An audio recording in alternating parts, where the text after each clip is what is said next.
I had a lot of fun doing my 50 retired Sesame Street Muppet series, charting how Sesame Street has grown over the years. For this video, we're going to be looking at 10 Muppets who are still around today, but have significantly changed since they first appeared. A big shout out, as always, goes to Muppet Wiki for their invaluable information. I would not have been able to do this video without them. Let's begin. Kermit the Frog. The most logical place to start would be with Kermit. Just as Walt Disney said it all started with a mouse, Jim Henson's world all started with a frog. Except he technically wasn't a frog yet. Well, I'm getting ahead of myself. Jim Henson's first TV series was called Sam and Friends in 1955. Each episode was 5 minutes long and featured, like many future Muppet productions, an eclectic cast of strange characters. While the show was named for an enthusiastic dancing character named Sam, the real breakout star proved to be the more timid Kermit. Kermit was not yet a frog, and instead was often described as an abstract lizard-like creature. While Sam never spoke out loud, only lip-syncing to novelty records, Kermit appeared to find his voice pretty quickly. Here first we have... Chad Huntley, NBC News, New York. Yes, indeed, but let's not be quite so formal. Why don't you just call me Kermit, and I'll call you, well, what would you like me to call you? Chad Huntley. Oh, okay, Chet Huntley. After Sam and Friends concluded in 1961, almost all of the characters were retired, except for Kermit. He went on to play a minstrel narrator of The Tales of Tinker Dee, a pilot that never got picked up. He was used in several different ad campaigns, and recurring sketches that would be performed on talk shows or variety shows. In a 1965 appearance on The Tonight Show, Johnny Carson referred to him as Kermit the Frog, marking the first time that Kermit had a distinct species. In 1968, a TV special called Hey Cinderella was filmed, although it didn't air until 1970. Kermit played a supporting role and received his trademark green collar. His personality was notably grouchier than usual. Cinderella needs a coachman to take her to the ball tonight. And you're nominated. I decline the nomination. But you gotta do it. Not me, lady. I don't want to be turned into no coachman. I like being a frog. It's all I know. Kermit would go on to have supporting roles in following productions, notably Sesame Street. When Jim Henson wanted to create what would become The Muppet Show, he filmed 3 pilots. The first one was The Muppet Valentine Show, where the host was a rather generic man named Wally. In the second pilot, called Sex and Violence, the host was the even more generic fish-like creature Nigel. And finally, in the definitive Muppet Show pilot, Kermit was made the host, and he's been the face of the Muppets ever since. Miss Piggy. It's only right that I follow Kermit with Piggy. She might break my arm if I didn't, and I'm probably in hot water enough for not including her first on the list. Miss Piggy's first appearance was on The Tonight Show in 1974, where she lip-synced to the song That Old Black Magic. 5 months after that, she appeared on Herb Alpert and the Tijuana Brass. Her manager, Hoggy Marsh, attempted to get Piggy a role on the show. Here, Piggy was performed by Jerry Nelson. This is for you, Herbie. Hit it, boys. I can't give you anything but love. Don't give it all away. They got the message, and besides that, I think we got a deal. Herbie? In these initial appearances, the character was named Piggy Lee, after singer Peggy Lee. The puppet was used in the Sex and Violence pilot as part of a Planet of the Apes spoof, but with beady eyes. Finally, in The Muppet Show, Miss Piggy fully emerged as the temperamental diva with a frog fetish we all know and love. However, the first season of The Muppet Show still had a few bugs to work out regarding Piggy's performer. In the first batch of episodes, it was swapped between Frank Oz and Richard Hunt. Do you prefer Shakespeare to bacon? I prefer anything to bacon. One sketch even had Frank Oz do Piggy's speaking lines, and Richard Hunt do her singing lines. Very soon, Frank Oz took over for Piggy full-time, and a legend was born. Fozzie Bear. Fozzie, the world's best-worst comedian, made his debut in The Muppet Show. In the pilot version of what would become the Julia Prowse episode, he performed one of his standard comedy routines, and appeared as the villain in a cowboy sketch. In these scenes, he had a deep, gruff voice. Muppet players on stage, please. Muppet players on stage. Am I a Muppet player? No, you're a Radio City Rockette. Of course you're a Muppet player! By the time the final version aired, Frank Oz had given Fozzie a distinctly higher voice. The comedy routine was cut, and a joke about how Fozzie wanted to sound like John Wayne was added before the cowboy sketch to explain his voice. Aside from his voice, Fozzie looked different as well. He had a mechanism in his face to make him smile and frown. These are still present in the current puppet, but they've been toned down to look less awkward. As we know, Fozzie's passion is comedy, but he's not very good at it. From day one, he had to deal with Statler and Waldorf's heckling, of course, but his early days were even rockier. The first season of The Muppet Show had Fozzie doing a comedy routine in nearly half the episodes, and almost always bombing. It got depressing after a while, especially with the bear often being visibly distraught afterward. In the following seasons, there was more emphasis on Fozzie the character rather than just Fozzie the comedian. His acts became more amusingly gimmicky, and he refused to give up no matter how terribly he performed. Suddenly, Fozzie was an endearing underdog, and still is today. Gonzo. Gonzo is one of my all-time favorite Muppets, so bear with me because there's a lot to say about him. The puppet was first used in a 1970 Christmas special called The Great Santa Claus Switch. In the special, a race of creatures called Frackles, not to be confused with Fraggle Rock characters, live under the earth. Led by the human Cosmo Scam, they kidnap Santa and plan to infiltrate his workshop. One of the Frackles lived in Cosmo's cigar box and was destined for greatness. Where'd I put my cigar box? Oh, there it is. Give me a cigar, will you? Here it is, boss. Thank you. You do good work, fella. Ah, you criminal. This Frackle's name was later revealed to be Snarl in a song where the creatures impersonate Santa's elves. Almost all the Frackle puppets were reused in future productions for quite some time, with Frackles still occasionally appearing fairly recently. The Snarl puppet, for example, was used as the victim of a rather aggressively amorous monster in a song filmed for Herb Alpert and the Tijuana Brass. In 1976, the character was named Gonzo, and he was no longer a Frackle. In fact, no one was quite sure what he was. He was, in his own words, an artist. However, while he had a foundation, he was not fully developed in the first season. The Snarl character had a droopy kind of look, with his halfway closed eyes making him appear rather gloomy. And Gonzo had every reason to be sad himself. He was an unappreciated artist. His acts were always booed off the stage, and for good reason. They weren't as good as he thought they were. Eating a tire to the tune of Flight of the Bumblebee, for example, did not thrill anyone.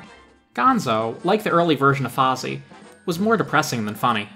In Season 2, the puppet was rebuilt by his performer, Dave Goelz, and given a more wide-awake look. This Gonzo was ready to blow everyone's minds. His acts got crazier and more off the wall. Audiences seemed to respond positively to these acts, but even if they didn't, this new confident Gonzo probably wouldn't care. The last big development to Gonzo's character was his love of chickens. In Season 1, he actually held a torch for Miss Piggy, something that was explored extensively in the original run of Muppet Babies. In a Season 2 episode of The Muppet Show, Gonzo auditioned Dancing Chickens, played by real poultry. After a lackluster audition from one particular bird, he sends it on its way, followed by a joke that was apparently ad-libbed. Okay, don't call us, we'll call you. Nice legs, though. That line really sparked something, and soon Gonzo had a loving chicken girlfriend, Camilla.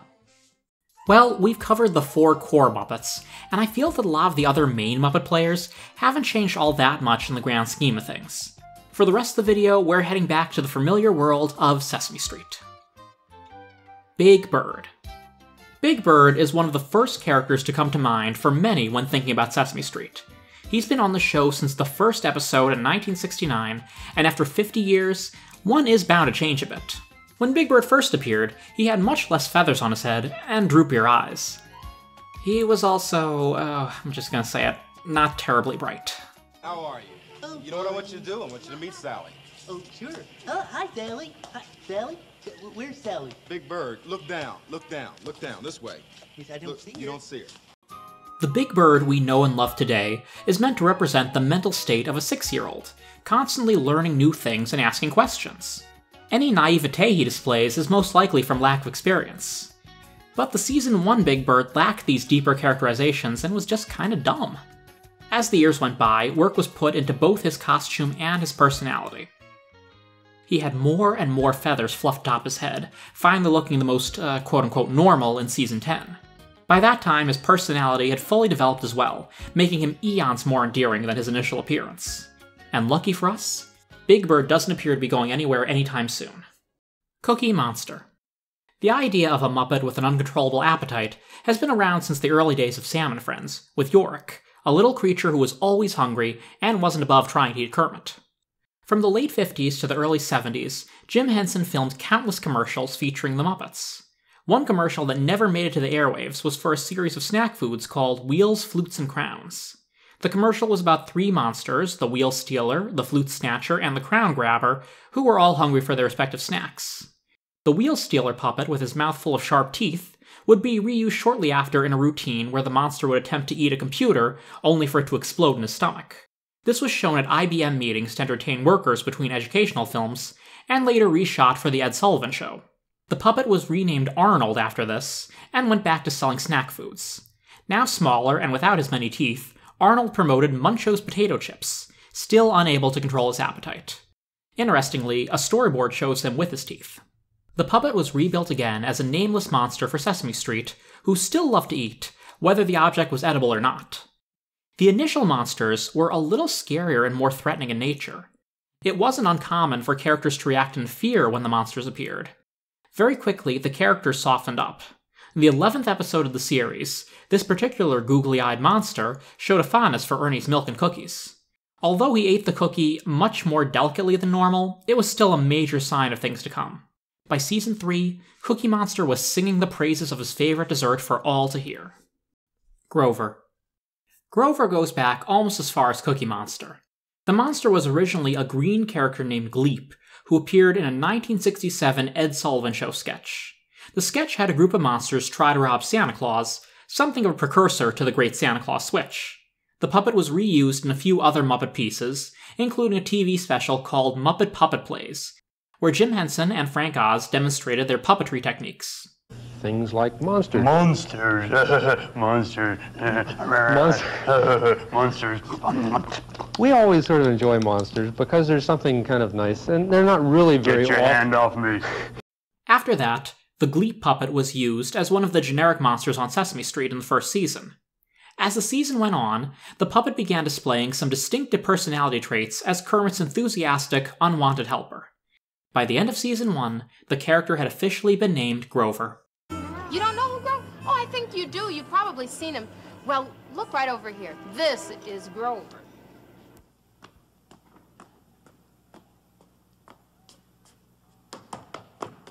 Hey, Susan!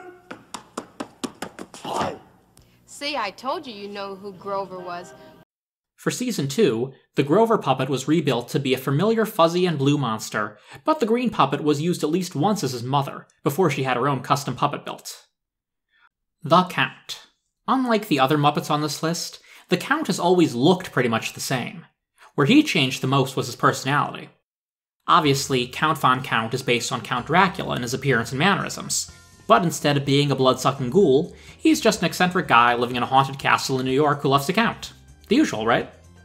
Well, in his first couple of appearances, the Count was actually quite a bit more sinister.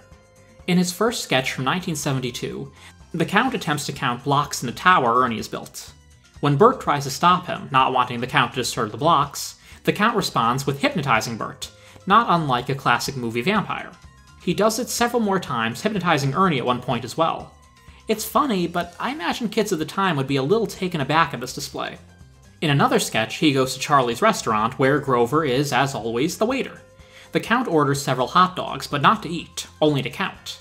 When Grover, understandably, does not want to continue serving him food that will go wasted, the Count once again uses his hypnotic powers to force Grover to continue serving him hot dogs at a rapid speed. Again, funny as it is, I wouldn't be surprised if the kids watching it got a little freaked out. After these two sketches, the Count was generally softened up and stopped using his mind control powers on innocent Muppets. But let's never forget that he totally could. There is actually a great article on Muppet Wiki called "Is the Count on Sesame Street a Vampire?" that attempts to answer this oft-posed question.